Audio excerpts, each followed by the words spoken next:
السلام علیکم ورحمۃ اللہ۔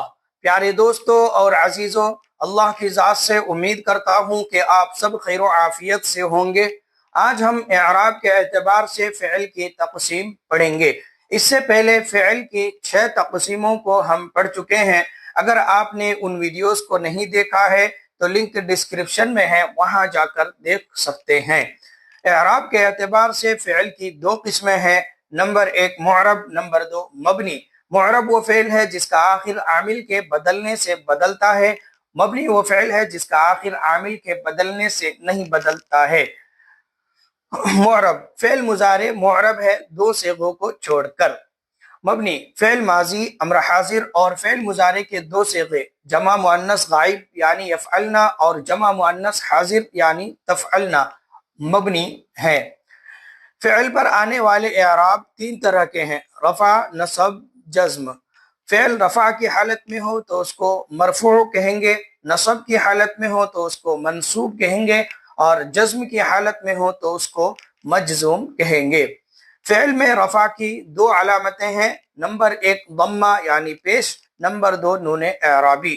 نصب میں بھی 2 ہی علامتیں ہیں: نمبر 1 فتحہ یعنی زبر، نمبر 2 حذف نون اعرابی یعنی نون اعرابی کا ساقط ہو جانا، گر جانا، ڈیلیٹ ہو جانا۔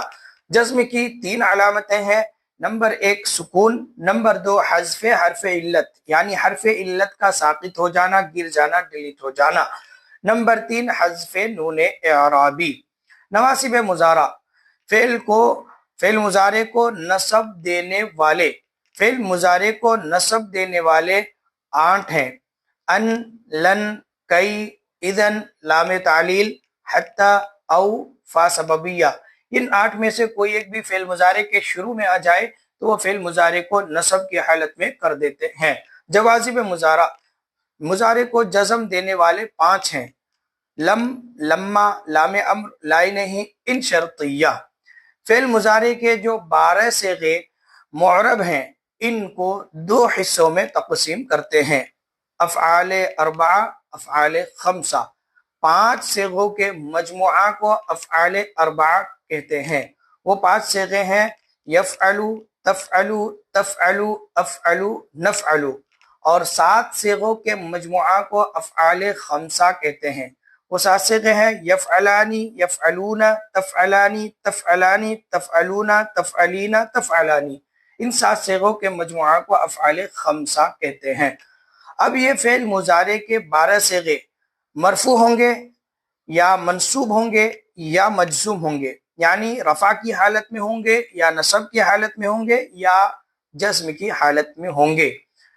فعل مضارع رفع کی حالت میں ہوں یعنی اس سے پہلے نصب دینے والا اور جزم دینے والا کوئی نہ ہو تو فعل مضارع رفع کی حالت میں سمجھا جائے گا۔ تو فعل مضارع رفع کی حالت میں ہو تو افعال اربعہ پر رفع کی پہلی علامت ضمہ یعنی پیش آئے گا، اور فعل مضارع رفع کی حالت میں ہو تو افعال خمسہ پر نون اعرابی آئے گا، نون اعرابی آئے گا۔ دیکھ لیجئے یہ افعال اربعہ ہیں، اس پر رفع کی پہلی علامت ضمہ ہے: یفعلو، تفعلو، تفعلو، افعلو، نفعلو۔ اگر دوسرا فعل لے لیجئے یکتبو تو افعال اربعہ پر ضمہ آئے گا: یکتبو، تکتبو، تکتبو، اکتبو، نکتبو۔ اور افعال خمسہ میں رفع کی دوسری علامت یعنی نون اعرابی رہے گا۔ دیکھیے ہر ایک کے آخر میں نون اعرابی ہے: یفعلانی، یفعلون، تفعلانی، تفعلانی، تفعلون، تفعلین، تفعلانی۔ دوسرے فعل سے لیں گے تو بھی اس طرح ہی ہوگا: یکتبانی، یکتبون، تکتبانی، تکتبانی، تکتبون، تکتبین، تکتبانی۔ اور فعل مضارع نصب کی حالت میں ہو یعنی اس سے پہلے نصب دینے والے عوامل میں سے کوئی ایک آ جائے، ان، لن، کئی، اذن میں سے، تو افعال اربعہ پر نصب کی پہلی علامت فتحہ آئے گا اور افعال خمسہ سے نون اعرابی حذف ہو جائے گا، ڈیلیٹ ہو جائے گا، گر جائے گا۔ دیکھیے اس میں افعال اربعہ پر فتحہ آیا ہے تو یفعلو سے ہو جائے گا لن یفعلا، یہ لن فعل مضارع کو نصب کی حالت میں کر دیتا ہے۔ تو افعال اربعہ پر کیا آئے گا؟ نصب کی پہلی علامت فتحہ، لن یفعلا، لن تفعلا، لن افعل، لن تفعلا، لن افعلا، لن نفعلا۔ دوسرے فعل سے لیں گے تو ہو جائے گا لن یکتبا، لن تکتبا، لن تکتبا، لن اکتبا، لن نکتبا۔ اور افعال خمسہ سے نون اعرابی ساقط ہو جائے گا، گر جائے گا، تو یفعلانی سے ہو جائے گا لن یفعلا، لن یفعلو، لن تفعلا، لن تفعلا، لن تفعلو، لن تفعلی، لن تفعلا۔ ہر ایک سے، افعال خمسہ میں سے ہر ایک سے نون اعرابی حذف ہو جائے گا، گر جائے گا۔